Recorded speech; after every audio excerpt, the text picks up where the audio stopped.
Hey guys, Jay, we're here with another video. So today we're going to take a look at the Poison Concoction build I've done and also the General Scribe Blade Fairy build I'm thinking about league starting. So I just want to give you guys an idea here of what I'm thinking about doing on league start. These are the two builds I've kind of narrowed it down to, and they're very different in the way you league start them. Poisonous Concoction is not going to require any infinite heisting, any investment in gear to get straight through T16 maps, and let me show you here. Real quick, we're about to do a map. We'll do this alleyways map, I guess. And I've got, let's see, I've got pretty garbage gear here. We're not using Hatred Aura. I've adjusted the tree to make up for the mana reservation nerfs. Just go over the gear real quick. It's all just life and res on the gear. We do have a Despair on hit ring. This is really just needed for Occultist. You could play this build either as Occultist or Pathfinder. There's slight pros and cons to each, but alright, let's get into it and I'll show you how the map looks here. And this is basically, the main reason I'm thinking about this build is out of all the builds I've tried, this one gets through T16 maps smoother than anything else on no gear investment. Even a little bit better than I would say Seismic Trap, which is kind of crazy, right? So, and then this is the really nice part, is you could just use your Plague Bearer, run into packs, blow everything up with Occultist. I mean, Pathfinder is going to be really, really fast mapper too, mainly just because its move speed is going to be nice. We'll do the Breach here, I guess, go over some stuff. But as you can see, you know, we're on basically no gear investment here, and it's really, really smooth. So, we'll grab the Breach Rings. Get our Grasping Males that are going to be nerfed to the next patch, and much less popular. Take advantage of them now, right? I don't know if that was going Legacy or not for Standard. Anyway, let's talk a little bit more about the build. Very, very smooth, very little gear investment, what I like about it. If you're going to do single target, as you can see, this guy's taking a little bit longer to die, but still, just kind of wreck him. Right, and we'll see the single target on the boss. Single target's not amazing on this build, but for the gear investment, it is amazing, basically. So there's not a whole lot of builds in the game, and trust me, I've tested a lot out this past week or so, and there's not a lot of builds in the game that can do tier 16s on this level of gear. So, this smoothly. Oh, it's my cat just walking across the keyboard here. Alright, let me get shield charges looking a little sloppy here. Can map a lot nicer than I'm mapping right now, by the way. It's just looking a little sloppy. Here we go, though. If you get a little bit more damage scaling on your Plague Bearer with some more damage over time multiplier and that kind of thing, obviously the mapping is going to look really smooth. You could just shield charge into packs with Plague Bearer up and blow everything up. Not that this isn't good, but you know, it could be a little bit better. You get a little bit more instantaneous burst. It's taking a little bit of a second. You can see the dot kind of ticking them down when I run in the pack, whereas if you get a little bit more damage, a little bit better gear, you'll have just that instant explosion when you run into stuff with Plague Bearer. So, almost killed myself there running into the pack like I'm playing melee. Alright, I think we're on the boss here. Yeah, so show you guys a single target when you get a Wither Totem down. And then Plague Bearer does help to have up to kind of put the stacks on him. The single target is amazing, but you know, he's half dead already, not bad at all. So I don't think this build would actually have too much trouble. Although I haven't tested a Maven and Uber Elder, I think it would be pretty fine. The clear might be a little tough on Uber Elder for all the different portals opening up and all that. But you can see very, very good on a budget. And once again, we've got pretty much no gear, just life res and some random stats on everything. Nothing special here. And yeah, and really some of the gear is kind of bad. Like that Amulet's quite bad, but yeah. So that is what Poisonous Concoction Occultist looks like. You can also run as Pathfinder. I think they're very, very similar. I tried them both out. I'd recommend either one. I think the benefit with Occultist is there's a lot more builds you could go into later on from Occultist, where Pathfinder is pretty limited, especially with the Boundless Manifesto announcement and the kind of nerf to Pathfinder, which was a bit odd. But anyway, we're not talking about that right now. You could go into a lot of other builds from Occultist, a lot of other viable builds, a lot of cold builds you could go into from Occultist later on when you want to stop playing Poisonous Concoction. As I do think it's an amazing league starter, but you know, you could probably switch into something else eventually if you wanted to for a little bit more efficient farming with a more endgame build. Alright, so that was the Poisonous Concoction Occultist for endgame, and you should be able to get your Void Stones with that. You should be able to do everything you want to do with that build, and it's very strong. Alright, so let's look at the other build I want to do. Now this build is going to require Infinite Heist. You do notice we have the Lion's Roar Flask is pretty good to have here. You certainly don't need it. To talk about some of the gear here, this is more of an Infinite Heist build.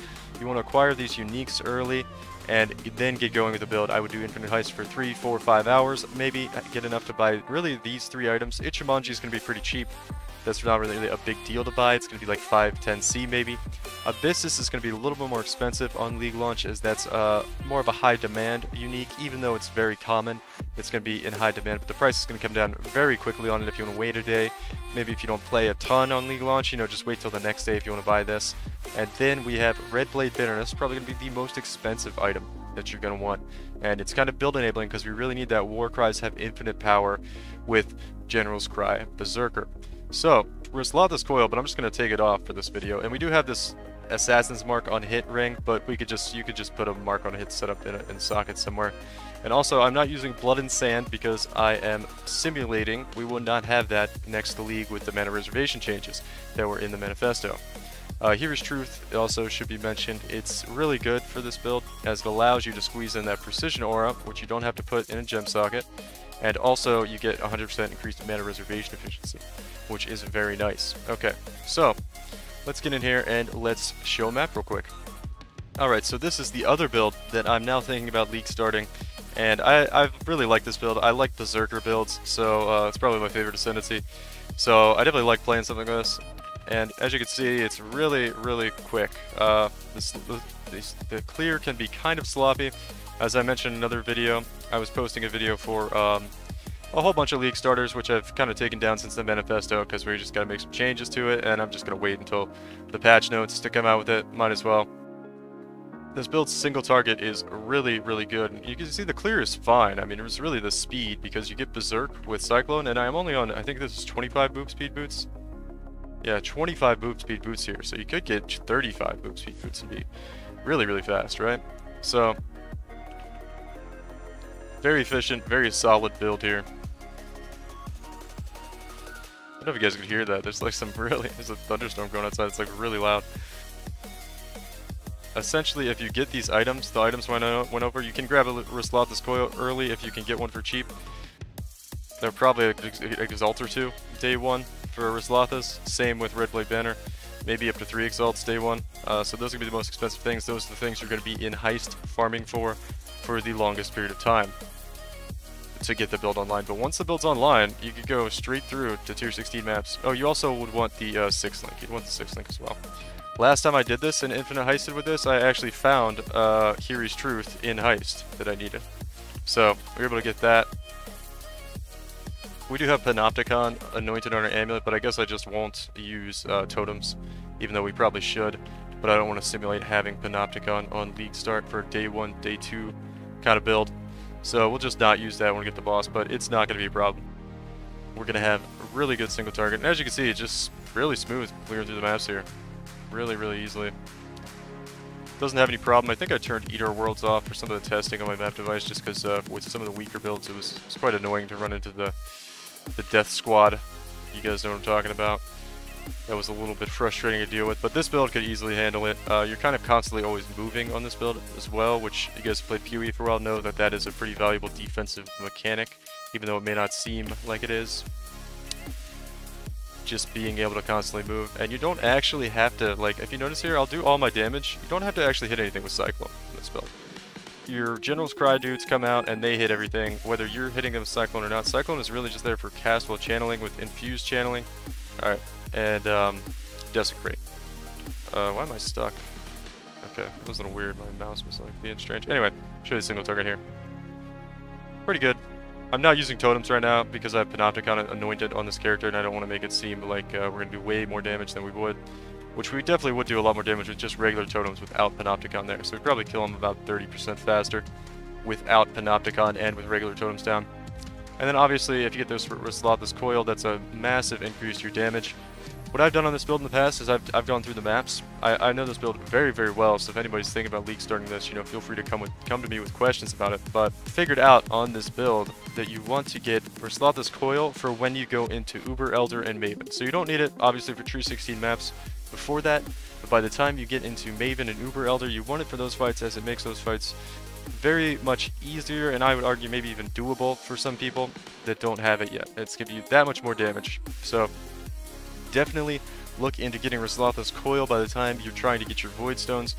Before that, just to use any other rare belt will do just fine, but this is really going to put your damage up over the edge to make those fights a lot easier. So okay, Just want to give you guys a little heads up about what I'm thinking about doing for League launch, and these are my 2 best ideas for League starters that I've come across. I've tested probably 10, 12 builds for League starters. These are the 2 that felt the best to me. And one is a kind of an infinite heist strategy where we're going to be farming some uniques early on the General's Cry Blade Flurry. So we got to spend a few hours in infinite heist, maybe 3-5 hours at most. In infinite heist, getting a few exalts, maybe 4 or 5 exalts, maybe up to 10 exalts. If it's going really well and we want to sit in there a little bit longer, just to have a little more currency and buy a couple more OP items early. The other is going to be the Poisonous Concoction Occultist, in which we don't need any gear at all. You can just skip doing infinite heist, you can skip doing any kind of currency farming strategies, just go straight through to completing your Atlas. Again, another really good way to go about being efficient, just getting through, as you know your build is going to be able to do everything on basically no gear, just random things you pick up in the map with life and res on them, and maybe some boots with movement speed, but that's easy enough to get even in the axe. So those are the 2 builds I'm looking at to League Start. Hopefully this will help out some of you guys, maybe give you guys a build to go with for League Start. As you know, I've demonstrated here, both are capable of doing tier 16 maps and endgame content on a very, very low budget. So alright guys, that's going to do it, and thanks for watching.